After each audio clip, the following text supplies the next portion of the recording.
नमो नारायण मित्रों, मैं राहुलेश्वर स्वागत करता हूं आपका भाग्य मंथन में। मित्रों, आज हम बात करेंगे आस्तिक और नास्तिक के बारे में। सुनने में इन दोनों शब्दों के अर्थ बहुत सरल हैं और सामान्यतः घर परिवार में माताओं बहनों के मुख से सुनने को मिल जाते हैं। आस्तिक शब्द उनके लिए प्रयोग किया जाता है जो ईश्वरीय सत्ता और विधान में अपनी आस्था रखते हैं, और नास्तिक शब्द का प्रयोग उनके लिए किया जाता है जो बिल्कुल इसके विपरीत ईश्वरीय सत्ता और उसके विधान पर अपनी आस्था नहीं रखते। देखा जाए तो आस्तिक और नास्तिक दोनों एक ही सिक्के के दो पहलू हैं। लड़ाई एक ही चीज को लेकर है और वह है ईश्वर। बस फर्क इतना है कि एक पक्ष उसका नाम उसके अस्तित्व को मनवाने के लिए ले रहा है, तो दूसरी तरफ दूसरा पक्ष उसका नाम उसको ना मानने के लिए ले रहा है। पर दोनों परिस्थितियों में एक रूपता यह है कि कारण ईश्वर ही है। देखा जाए तो दोनों ही पक्ष ईश्वर, जो कि इनकी बहस का कारण है, उसके बारे में बहुत ज्यादा कुछ नहीं जानते। दोनों ही पक्ष एक स्थान पर आकर बस एक दूसरे का मुंह देखने के अलावा और कुछ नहीं कर सकते। एक लाइट बल्ब के सामने एक आस्तिक को खड़ा कर दिया जाए और दूसरी तरफ नास्तिक को, तो थोड़ी ही देर में दोनों को उसके प्रकाश के कारण दिखना बंद हो जाएगा। जो प्रकाश हमारी आंखों को देखने में मदद करता है, यदि वही प्रकाश अत्यधिक मात्रा में हमारे पास आ जाए तो हमें दिखना बंद हो जाएगा। देखा जाए तो आस्तिक और नास्तिक दोनों की यात्रा कुछ ना दिखने की स्थिति तक पहुंचने की ही होती है, जिसे कई बार ध्यानस्थ लोग नो माइंड की स्थिति कहकर भी बुलाते हैं। एक बहुत बड़ा आस्तिक ही एक दिन बहुत बड़ा नास्तिक बनता है, और ठीक इसके विपरीत एक बड़ा नास्तिक ही एक दिन बहुत बड़ा आस्तिक बनता है। यह आस्तिक नास्तिक का खेल यूं ही निरंतर चलता रहता है।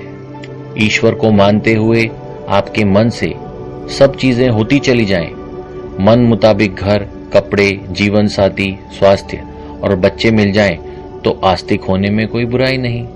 लेकिन बचपन से जीवन में कुछ अच्छा ना मिले और कुछ भी अपने हिसाब से ना हो, तो नास्तिक होने में बुराई भी क्या है।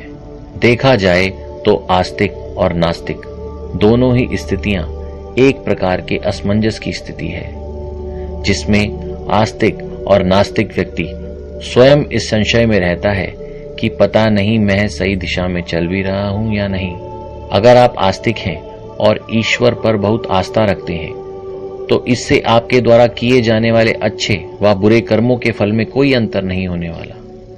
ठीक इसी तरह यदि आप नास्तिक हैं, तो भी आप जैसे कर्म करेंगे उनका फल आपको जरूर मिलेगा। आस्तिक होने से ईश्वर द्वारा कोई भी प्रोत्साहन राशि प्रदान नहीं करी जाती, और नास्तिक होने पर ईश्वर के पेट में कोई मरोड़ भी नहीं उठता।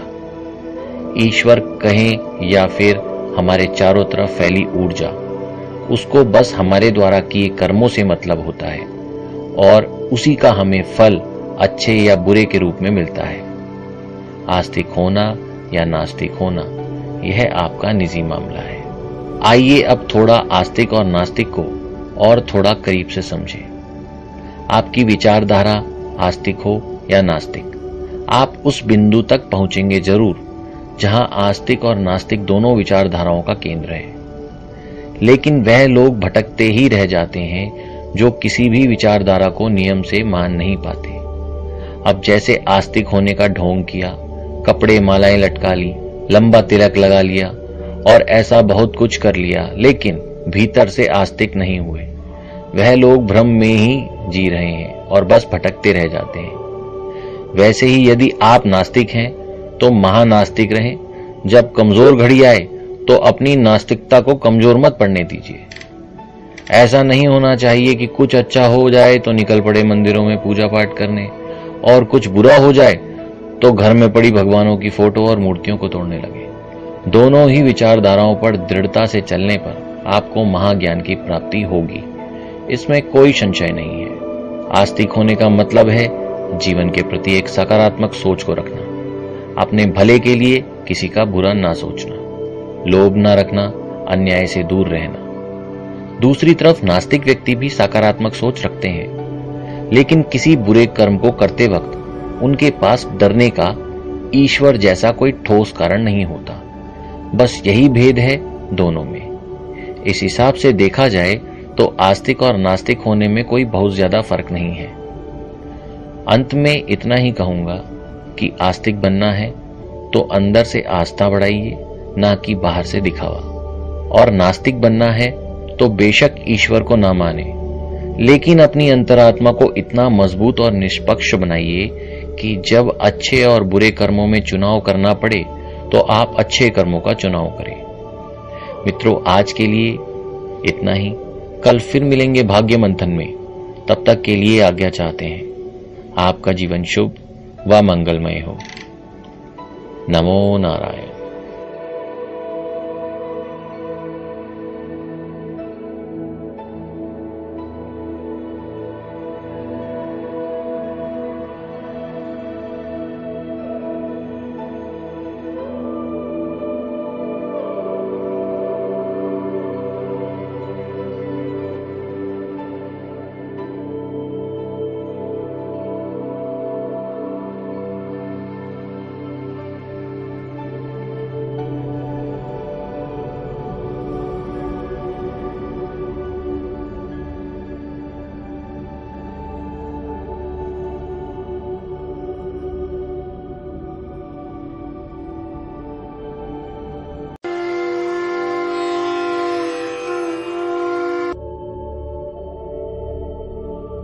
नमो नारायण मित्रों, मैं राहुलेश्वर स्वागत करता हूं आपका भाग्य मंथन में। मित्रों, आज हम बात करेंगे आस्तिक और नास्तिक के बारे में। सुनने में इन दोनों शब्दों के अर्थ बहुत सरल हैं और सामान्यतः घर परिवार में माताओं बहनों के मुख से सुनने को मिल जाते हैं। आस्तिक शब्द उनके लिए प्रयोग किया जाता है जो ईश्वरीय सत्ता और विधान में अपनी आस्था रखते हैं, और नास्तिक शब्द का प्रयोग उनके लिए किया जाता है जो बिल्कुल इसके विपरीत ईश्वरीय सत्ता और उसके विधान पर अपनी आस्था नहीं रखते। देखा जाए तो आस्तिक और नास्तिक दोनों एक ही सिक्के के दो पहलू हैं।